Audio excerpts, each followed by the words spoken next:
Good morning everyone! Today is Saturday na, October 22, 2022. Ayan, take 2 na to kasi meron akong error kayo na ginawa. Meron akong, hindi ko na perfect yung ating first try ng ating video. So ngayon, ulit tayo.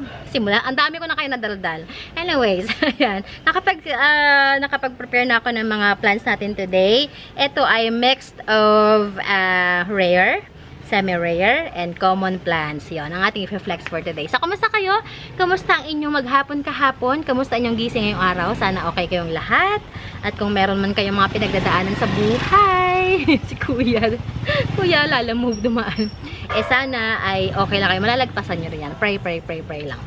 Okay, so, yun ang ating, tayo ay mag-flex ngayong araw na to. Ayan, asin natin yung camera naman natin. So, bago tayo pupunta sa ating plan flexing, meron muna ako i-share sa inyo. This is about yung ating Calathea lutea na tobacco. Ito ay naging common plant na lang siya hanggang sa, nawala na yung uso ng halaman. Normally, nakikita ko itong mga halaman na ito na ginagawang pang landscape ng mga hotel, ng mga malls, mga condo, ayan, sa mga facade nila, doon nila ito nilalagay kasama sa landscaping. So, ito, binili ko to last year, and yung iba na ibenta ko, yung iba naman napabayaan ko na. So, ang nangyari, mga umupo na lang doon sa dulo ng garden, and to my surprise, naging lagpas tao na yung height nila. Pero ang gusto nila yung ganun gusto nila yung ganung location kasi hindi sila masyado naiinitan. Pero itong mga halaman na to is outdoor. Nakikita ko to nakabilad lang sa araw, okay lang sila. So, pero gusto rin nila dun yung hindi masyado naarawan. Ang ganda ng kanilang dahon. Yan. Yan, nagsumikat na naman ng araw. So, sobrang liwanag naman. At balik tayo dun. Yan, hindi ko talaga makuha ang tamang timpla. Anyway, so, balik tayo dun sa topic natin. Yon. Ngayon, ito yung ating topic for today. Paano natin siya ibebenta dahil hindi na nga siya masyadong pinapansin. So, ano ang gagawin natin para mapansin siya, para maibenta natin? Ganito ang ginawa ko. But first, ipapakita ko muna sa inyo yung yung normal, yung nasa soft pot lang. Ipakita ko sa inyo, ha? Tingnan nyo to. Tingnan nyo to. Diba? Hindi siya mapapansin kasi ganyan lang siya, payat, matangkad.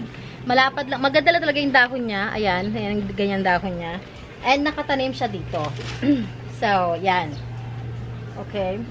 Ngayon, ang ginawa ko, dahil hindi nga siya talaga napapansin, I did something. Naisip ko to nung mga nakaraang araw. Nung bumili ako ng ludo na pot, yung mahabang pot, yung matangkad na. Supposed to be, this is for our burgundy na rubber tree. Kaso nga lang isa, yung malaki, hindi siya uubra dun sa ludo. So, ngayon, nilagay ko yung isa doon sa isang pot natin na malaki. And yung so nagkaroon tayo ng available na isang ludo. Sabi ko, try ko nga itanim yung ating Calathea. Nahihirapan ako sa damit ko kasi may butas yung short ko. Ayoko yung makita niyo yung butas ng shorts ko. Hindi na nakapagpalit ng shorts. Sabi ko, yaman na nga. Hindi naman ako talikod-talikod. Hindi ko expected na kailangan ko pala tumalikod. Wait lang nga. Iiwas ako sa camera para di nyo makita yung butas ng shorts ko. Wait lang, ayoko makita yung butas ng shorts ko. Ayan, ito siya. Sana nakikita nyo. Lagpas tao na to. Yan ang ginawa ko. Yan. Kita nyo ba? Yan siya. So, lalapit ako. Ayan. Yan ang ginawa ko. Ay, lagpas tao na kasi to. Kaya ano siya sa net. Papakita ko yung pot. Aray ko, tumutulo pa yung sabaw. Nagdilig kasi ako gabi. Tumutulo ang sabaw. Ayan yung ludo pot. Ginyanan ko siya. Tinanim ko siya dyan. At naging elegante siya tingnan. Ayan, ito pwede natin to ibenta ng ganito. Ito kasi, sabi ko sa inyo, ang mga halaman, kahit common siya, i-white pot nyo lang. Or means, ang iba naman gusto black. Yung black na pot. Pero kasi ako mas prefer ko ang white kasi malinis tingnan. Nagiging elegante siya after. Ewan ko pa. Depende talaga minsan sa pot. Nasa natin yung camera natin. Okay, so ito siya. So ngayon, grabe ang ugat nito. Sobrang lago ng ugat nito. Ngayon siguro, humangin na nga. Mahangin na. Hi. Siguro we will wait like a week or 2 hindi kung maka-adjust na talaga siya sa kanyang bagong pot, yan, pwede natin to i-release. Pero kung may mag-walk-in dito at bilhin to, yan, bigay ko na. Yun nga lang, ang cons nito ay hindi siya, I think hindi siya tatanggapin ng Lalamove na rider. Kasi sobrang tangkad, lagpas ta. Atin yun naman, lagpas ta ako. Yun pa yung dahon niya, oh. Ayan, oh. Layo ko ng konti, ha. Kita nyo naman siguro kanina, no, nung lumayo ako. Yan, oh, lagpas tao yan. Mga 7 foot ata ito. Ay, hindi, mga 6.5. Gawin natin thumbnail to, ha. Teka, baka mabali ko naman. Yung isa na nga lang. Isa na lang gawin natin thumbnail. Aray ka. Dito ka muna. Ang ganda nito. Yan. Ay, ito pwede. Ang gandang dahon. Yan. Ang thumbnail na natin to. Ooh. Ulan ba? Ooh. Ito pa. Para punit. Ang tibay nito sa araw. Pero gusto rin nila doon sa labas. Sa labas, sa loob pala. Ilapit natin ang bongga. Aroy. Habang maingay ang paligid, mag-thumbnail mo natin. Ingay talaga ng paligid ngayon. Daming dumadaan sa sakyan. Yan. Sa kumusta kayo? Kumusta naman kayong inyong araw? Nakagmay na naman ako kayo ng mga halaman. Alam nyo na, pag nakanood talaga ako ng mga live selling, hindi talaga hindi ako makamay. Sabi ko, hindi ako magmamay, manunood lang ako, pero hindi maaari. Ito natin, ha. Wait lang ng konti, ha. Mamaya magpa-flex tayo. Magtatamla na tayo ng bongga. Ay, may ano siya, oh. Yung parang powder na white. May tawag dyan na sa mga succulents, eh. Yan, ganda. Ah! Naputol ko yung isa. Kaartihan. Sorry, gupitin na lang kita. Buti old leaf ka na. Yan.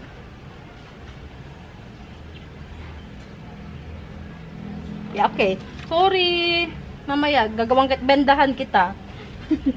Sabi ko na mapuputol eh. Kaartihan kasi. Sorry. Ay. Okay, so, yun na. Yun na talaga ang ating topic for today. So, let's go na sa ating pagpa-flex ng halaman. Alright. So, bukas, linggo. I'm not sure kung makakapag-flex tayo tomorrow, pero we will try. Okay. So, let's go na sa ating pagpa-flex today. Unahin natin ito. Last spot ko na to ng ako mismo nag-propa na tag dito, Monstera Deliciosa. And potted na siya. Nilipat ko na siya sa white pot. 3 dahon. Ito yung bagong dahon niya. I'm selling this one for only 425 pesos. Yan, potted na yan. 425 lang to. Yung kagabi na ibenta ko ng 400 kasi mas maliit siya compare dito. Next spot natin itong giant natin na negra. Ito din negra natin, hindi masyado nabibenta. Ang giant negra natin, benta na lang natin ito ng 295 pesos. Before, 350 ko siya binibenta. Ganyang kalaki. Yan. Malaki siya. Sorry talaga. Naputol ko tuloy. Anyway, damage naman pala yung dahon niya. Yan, magbibigay naman ng bagong dahon yan. Mamaya, mareremedyohan kita. Lalagyan ko siya ng saklay. Aray ko. Next. Next natin ay itong ating ito. Ngayon lang ako magbibenta ng ganito kalaki. I-let go ko na siya. Ayan, oh. Kasi nagbagyan na siya ng pangganda-ganda-ganda. Ang ganda-gandang dahon. Ang ganda-gandang variegation. Ayan, oh. PPT. Yan. May damage lang isang dahon. Yung isang dahon na mas luma na naman talaga yan. Ito damage lang to. Pero, tingnan nyo naman. Oh, ang ganda. Tapos, pwede na siyang ikat. Kung mapapansin nyo, ayan o, pwede na siya ikat. Yan. I'm selling this one for only 1,250. Yan, 1 to yan.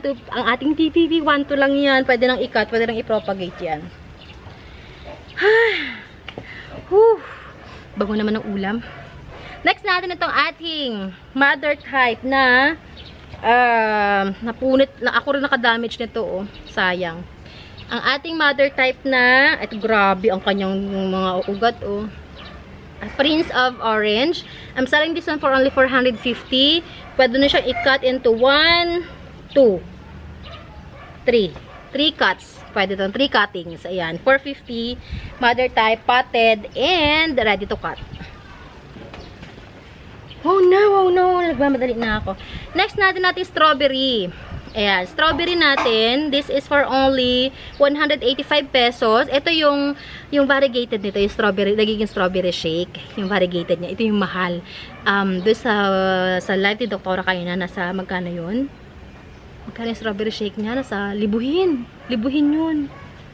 Oo, nasa 7,000 yata. Oo, 7,000 nga. Ayan. Pero ito yung local niya. Yung hindi, yung common version niya. Yan, 185 lang yan. Next natin, yung pawis ko, nakikita sa damit ko, tumutulo na. Itong ating albo, ayan, ang ating albo. This is for only 250 pesos. Ayan siya, albo 250. Pwede nyo tawaran to ha. PM nyo lang ako, bibigyan ko yung discount. Ito naman ang ating trailing na, akala ko nag-penetration na siya. Nagkala ko nag-penetration yung pala. Kinain lang. Ito naman is for only 295 pesos. Trailing na siya. Ang ating Monstera Peru. Ayan, trailing na yan. Monstera Peru. Yan, pwede na i-cut. Maraming cuts. Next. Next natin ay itong ating trailing na Pink Splash. Syngonium Pink Splash. Ayan.